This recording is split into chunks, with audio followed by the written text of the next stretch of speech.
গড়িয়া জাতীয় পৰিষদৰ বৰপেটা জিলা সমিতিৰ তৰফৰ পৰা বৰপেটা জিলা সভাপতি সম্পাদক স্বাক্ষৰিত এখন মেমৰেণ্ডাম আমি সন্মানীয় জিলা আয়ুক্তৰ যোগেদি মুখ্যমন্ত্ৰীলৈ প্ৰেৰণ কৰিছোঁ।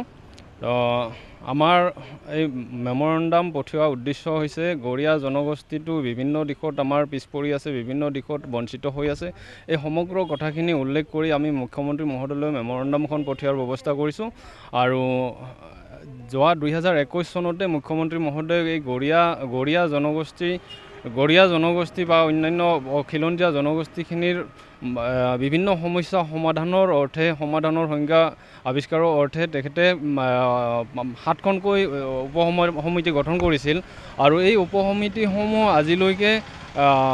উপসমিতিসমূহক কোনো কাৰ্যকৰীকৰণ কৰা নহ'ল। এই সমিতিসমূহ সামাজিক, ৰাজনীতিক হওক, অৰ্থনৈতিক হওক, গড়িয়াৰ আৰ্থ-সামাজিক দিশ গোটেইখিনি সামৰি এই উপসমিতিসমূহ গঠন কৰিছিল। কিন্তু এই উপসমিতিসমূহে কি কাৰ্য কৰিব এই সম্পৰ্কে আজিলৈকে কোনো পদক্ষেপ আমি দেখা নাপালোঁ। লগতে গড়িয়াসকল বিভিন্ন ক্ষেত্ৰত আমি বিভিন্ন ধৰণে প্ৰতাৰণাৰ বলি হৈ আহিছোঁ। যেনেকুৱা আপোনালোকে গম পায় ডি ভোটাৰ আচলতে আমাৰ গড়িয়াৰ ক্ষেত্ৰত ডি ভোটাৰটো লজ্জাজনক। বিভিন্ন অসমৰ জনগোষ্ঠী আছে, সিহঁতৰ ক্ষেত্ৰত ডি ভোটাৰ নালাগে। আমাৰ গড়িয়া জনগোষ্ঠীসকলৰ ক্ষেত্ৰত ডি ভোটাৰ নামৰ আগত আমাৰ ভোটাৰ লিষ্টত ডি ভোটাৰ থাকে। আৰু এই ডি ভোটাৰৰ কেছ ফৰেনাৰ ট্ৰিবিউনেলত বছৰ ধৰি হাৰাশাস্তি খাই আহিছে।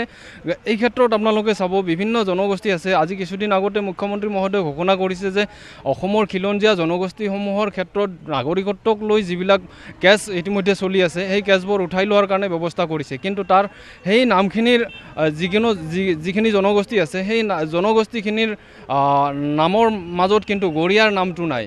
গড়িয়াখিনিৰ ডি ভোটাৰৰ যিখিনি কেছ সেইখিনি উঠাই লোৱাৰ ব্যৱস্থা কৰা নাই।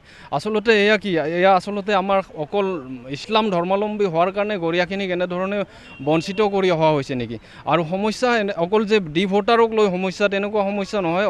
গড়িয়াসকলে বিভিন্ন ক্ষেত্ৰত সমস্যাৰ সন্মুখীন হৈ আছে। আজি আপোনালোকে গম পাইছে যে উৰিয়াম ঘাটত বা বিভিন্ন ঠাইত গড়িয়া জনগোষ্ঠীৰ লোকক উচ্ছেদ কৰি দিয়া হৈছে। কিন্তু আন খিলঞ্জীয়া জনগোষ্ঠীসকলক পুনৰ সংস্থাপনৰ ব্যৱস্থা কৰা হৈছে, গড়িয়াসকলক পুনৰ সংস্থাপনৰ ব্যৱস্থা কৰা নাই। আৰু অসমৰ বিভিন্ন ঠাইত, গুৱাহাটীকে আদি কৰি বিভিন্ন ঠাইত থকা গড়িয়া জনগোষ্ঠীক আৰু পুনৰ উচ্ছেদৰ কাৰণে নটিচ জাৰি কৰা হৈছে। গতিকে এই নটিচবিলাক আমাৰ গড়িয়াৰ ক্ষেত্ৰত যিবিলাক নটিচ প্ৰেৰণ কৰা হৈছে, এই গড়িয়া জনগোষ্ঠীক প্ৰেৰণ কৰা নটিচসমূহ চৰকাৰে উঠাই লোৱাৰ কাৰণে, পুনৰাই উভতাই লোৱাৰ কাৰণে আমি দাবী জনাই এই মেমৰেণ্ডাম পঠিওৱা হৈছে। লগতে আমাৰ গড়িয়া জনগোষ্ঠীৰ মিছন বসুন্ধৰাৰ জৰিয়তে অৱহেলিত হৈছে।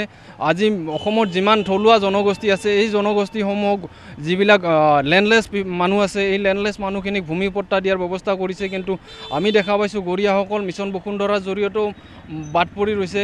মিছন বসুন্ধৰাটো নামটো আলী হুছেইন ৰহমান হোৱাৰ কাৰণে আমাক বাদ দি দিছে। আৰু মিছন বসুন্ধৰাৰ জৰিয়তে এই লেণ্ডলেছ মানুহখিনিয়ে মাটিৰ ব্যৱস্থা কৰা নাই। এই মানুহখিনি ক'ত যাব? গতিকে এই ভূমিৰে থলুৱা বাসিন্দা, আদি বাসিন্দা হিচাপে গড়িয়া জনগোষ্ঠীক এনেকুৱা বাৰে প্ৰতাৰণাৰ বলি কৰি আহিছে।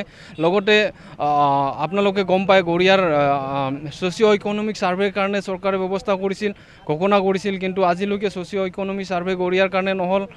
এনেকুৱা বিভিন্ন ধৰণৰ আমাৰ সমস্যাসমূহ এই মেমৰেণ্ডামৰ জৰিয়তে মুখ্যমন্ত্ৰী মহোদয়ক আমি অৱগত কৰিব বিচাৰিছোঁ।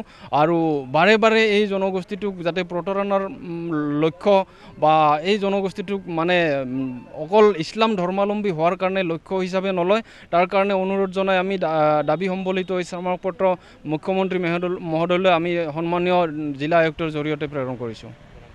মোৰ নাম মুকুল আলী, সদৌ অসম গড়িয়া জাতীয় পৰিষদ বৰপেটা জিলা সমিতিৰ সভাপতি।